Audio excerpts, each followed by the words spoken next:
Morning to all. Previously, we will complete exercise 5.1 question number 1, 2, 3 and हमारा चल रहा था फोर्थ क्वेश्चन. हमने उसके फिफ्थ 6 पार्ट तक डिस्कस कर लिया था. तो अब हम इस वीडियो में आगे की रिमेनिंग पार्ट डिस्कस करेंगे. हम स्टार्ट करते हैं पार्ट 7 से. क्वेश्चन सामने लिखा हुआ है 0, -4, -8, -12. अगर ये एपी में है, पहले चेक करना है कि ये एपी में है. अगर ये एपी में है तो हमको इसकी फर्दर 3 टर्म्स और फाइंड करनी है.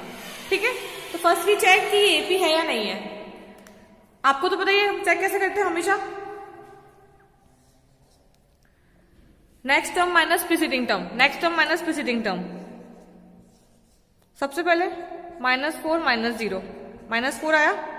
ठीक है, ये हमारा D1 हो गया. Next is D2. अब वो कैसे आएगा? C -8 -4, तो माइनस माइनस प्लस कितना आ रहा है? -4. दो हमारे सेम आ गए. अब D3 -12. ये टर्म माइनस ये टर्म, तो बीच में माइनस आता है और टर्म ऑलरेडी माइनस में है, तो माइनस माइनस प्लस, तो -12 + 8 इक्वल्स टू वापस से -4. इसका मतलब ये एपी में है और जो डिफरेंस है वो चल रहा है -4 का. अब हमें नेक्स्ट 3 टर्म और निकालनी है, तो वो कैसे निकलेगी? इन्हीं टर्म के अंदर -4 को मुझे ऐड करना है. फिर माइनस माइनस प्लस, तो ये हो गई -16.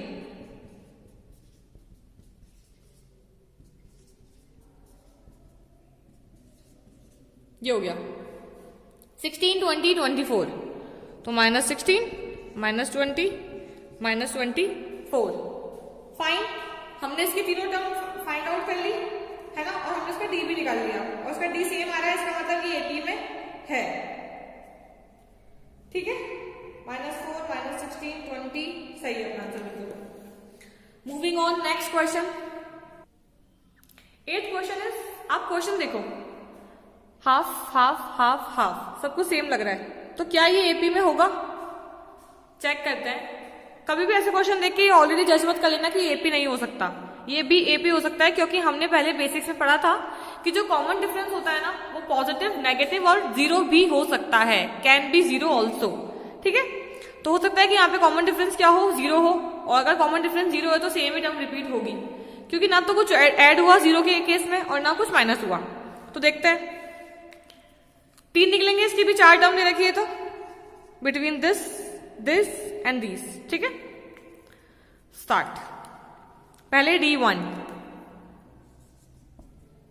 -1/2 माइनस -1/2 माइनस माइनस प्लस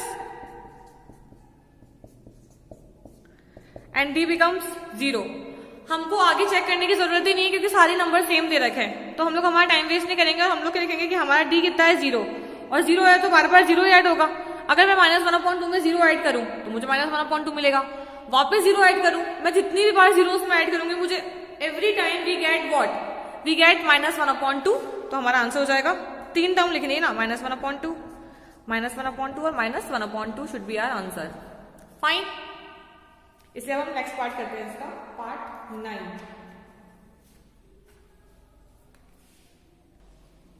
1, 3, 9, 27. वैसे तो दिख ही रहा है कि नहीं होगा, क्योंकि पहले 3 का स्क्वायर है, फिर 3 का क्यूब है. अगर अपन को वैसे देखें, पहले 1 है, फिर 3 है, फिर 3 का स्क्वायर है, फिर 3 का क्यूब है. क्यूब और स्क्वायर मैंने कहा था क्वेश्चन था पहले भी, कभी भी सेम नहीं होते हैं. अब अगर इसको हम नंबर से देखें तो दिख ही रहा है. जब हम लोग 3 - 1 करेंगे D1 के लिए तो 2 मिलेगा. एंड जब हम लोग D2 की कैलकुलेशन करेंगे तो 9 - 3 करेंगे, तो व्हाट वी गॉट? 9 - 3 इज 6. तो D1 is not equal to D2. तो आंसर इज नो. ये एपी में नहीं है. ठीक है, next question number 10 is A, 2A, 3 और 4 है. दिख रहा है कि नंबर बढ़ रहे हैं, इंक्रीजिंग ऑर्डर में है, तो एपी हो सकता है, क्योंकि कंटिन्यू में बढ़ रहा है. कैसे? पहले 1 एक A था, फिर 2, 3, 4 ऐसे हुए. तो अब देखो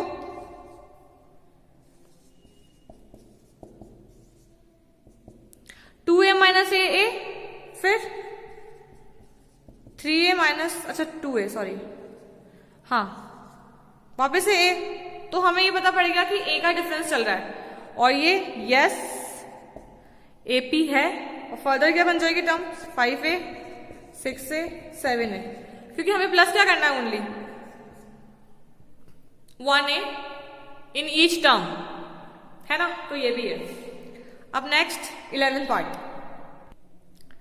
11th क्वेश्चन क्या है इसका, देखो जो प्रीवियस क्वेश्चन था ना उसमें तो A प्लस हो रहा था कि भाई 2A बिकम्स, जब मैं 2A में A प्लस करूंगी तो becomes 3A, then 4A 5A 6A ऐसे हो रहा था। अभी ना इसकी पावर बढ़ रही है, पावर का बढ़ना मतलब जो कोई भी चीज ना मल्टीप्लाई हो रही है ना, जैसे इसमें पहले A था, फिर ये बना होगा A इंटू A स्क्वायर, फिर वापस इंटू A क्यूब। मल्टीप्लाई वाला जो वो है ना कॉन्सेप्ट, वो आपकी एपी में लगता ही नहीं है ना। उसके लिए आप फर्दर 11th क्लास में जीपी पढ़ोगे तो दिख रहा है कि जब भी ना पावर बढ़ेगी ना तो कोई भी टर्म एपी में नहीं हो सकती है।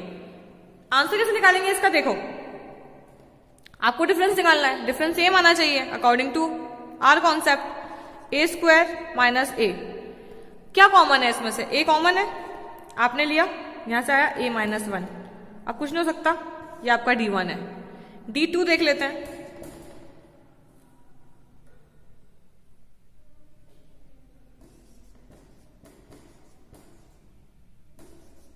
पहले ए स्क्वायर कॉमन लिया, फिर अंदर वो बचेगा a माइनस 1। अब जब आप D3 लोगे तो आ जाएगा a क्यूब a माइनस 1। तो आप देखोगे कि पहले तो a आया, फिर a स्क्वायर, फिर a क्यूब, तो ये सेम नहीं आ रहा है, तो हम सिंपल सा लिख देंगे कि D1 is not equal to D2, और वैसे भी D3 के भी इक्वल नहीं है, तो आंसर विल बी नो, ये सेम नहीं है। क्यों नहीं है, रीजन क्या है इसका, प्लस माइनस के अंदर डिफरेंस हो सकता है, पर मल्टीप्लाई डिवाइड वाली चीज अभी हमने नहीं पढ़ी है, और ये जो आगे सीरीज बन रही है वो मल्टीप्लाई होके बन रही है, इसलिए ये नो है हमारा यहाँ पे आंसर। Fine, next. इसका डिफरेंस हम लोग कैसे निकालेंगे, √2, √8, √18, √32, ठीक है, क्योंकि जब आप लोग इसे लिख भी लोगे चलो तो भी फिर रूट कॉमन कैसे निकलेगा, तो उसका तरीका ये होता है कि इसको थोड़ा सा और सिंप्लीफाई कर लो एक स्टेप ऐड करके। अब वो स्टेप कैसे होगा, फर्स्ट टर्म √2 के फैक्टर क्या होता है, √2 तो √2 ही है। आप √8 को जब आप फैक्टर करोगे ना, मैं फैक्टर करना बता देती हूँ आपको लिखना कैसे है। आपको ऐसे लिखना है 8, 2 4 8, 2 2 4, 2 1 2। पेयर किसका हो रहा है, 2 का पेयर हो रहा है, तो 2 तो आएगा ऐसा का ऐसा, और किसकी पेयरिंग नहीं हो रही है, 2 की नहीं हो रही है, एक और जिसकी पेयरिंग नहीं होती है वो रूट में जाता है। तो इस हिसाब से हमारा 8 को हम लिख सकते हैं 2 √2। अब एक बार 18 देख लेते हैं और फिर तो आपको आगे आ ही जाएगा। 18 सेम, किसके फैक्टर है, 3 के, किसका नहीं है, 2 का, जिसका फैक्टर है वो बाहर, जिसका नहीं है वो रूट के अंदर। इस हिसाब से हमारा अगला क्या हो जाएगा, पहला हुआ 2 √2, फिर हुआ 3 √2, और फिर हो जाएगा 4 √2। चलिए अब तो इजी हो गया। अब हमको जो डिफरेंस निकालना है वो किसका निकालना है, इनके बीच का निकालना है। फर्स्ट निकालते हैं D1, यहां से स्टार्ट करते हैं 2 √2 माइनस √2, कॉमन क्या आएगा √2, ठीक है, सेम 2 माइनस 1। शायद तो वही वाला क्वेश्चन बन गया जो पहले था, इसका शायद डिफरेंस भी, अच्छा वो तो 3 + √2 वाला था, चलो कोई बात नहीं, ये √2 आ गया। D2 निकालते हैं, 3 √2 माइनस 2 √2,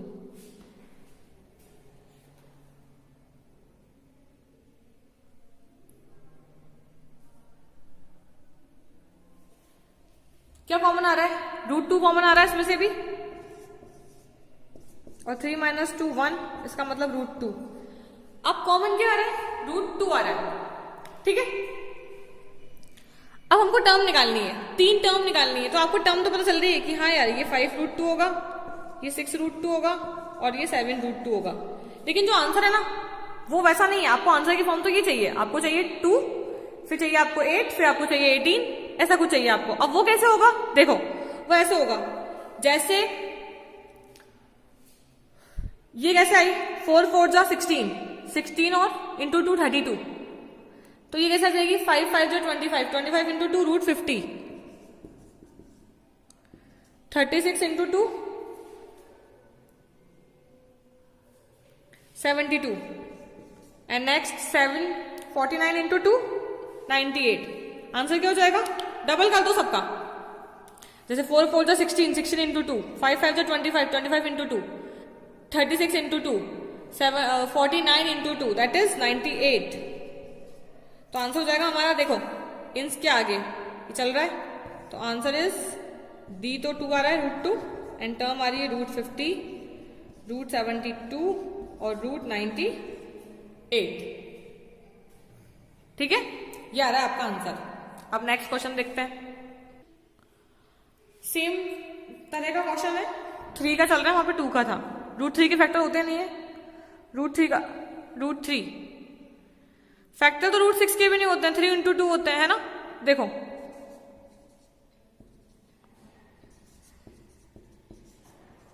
एक बार लिख दो ऐसा, है ना। √9 की वैल्यू हम सबको पता है 3, 12 की हम करके देख लेते हैं। 2 के फैक्टर है, 3 का नहीं, इट्स 2√3, है ना।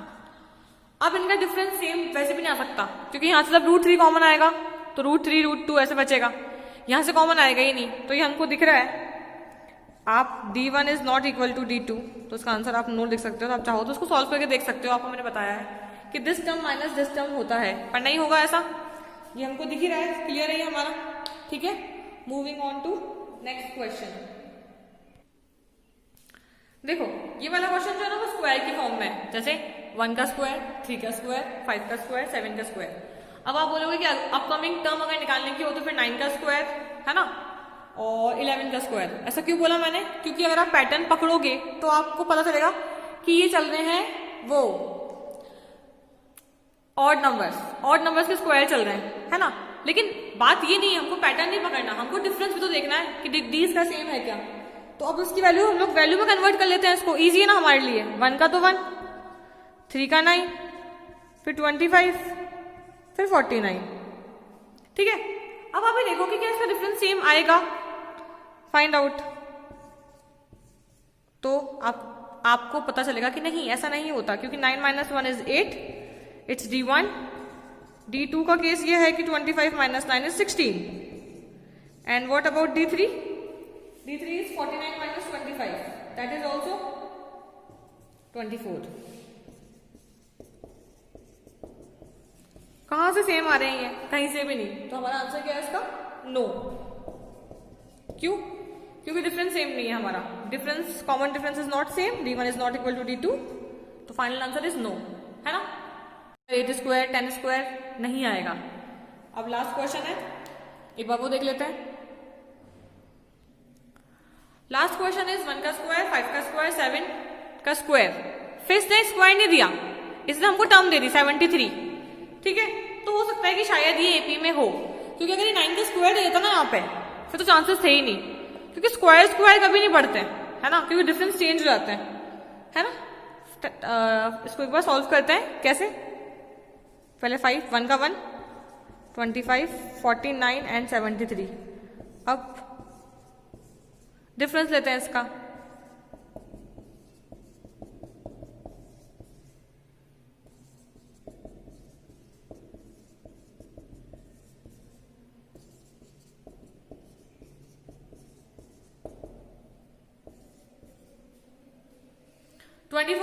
ट्वेंटी फोर, इसका मतलब ये एपी में है, यस।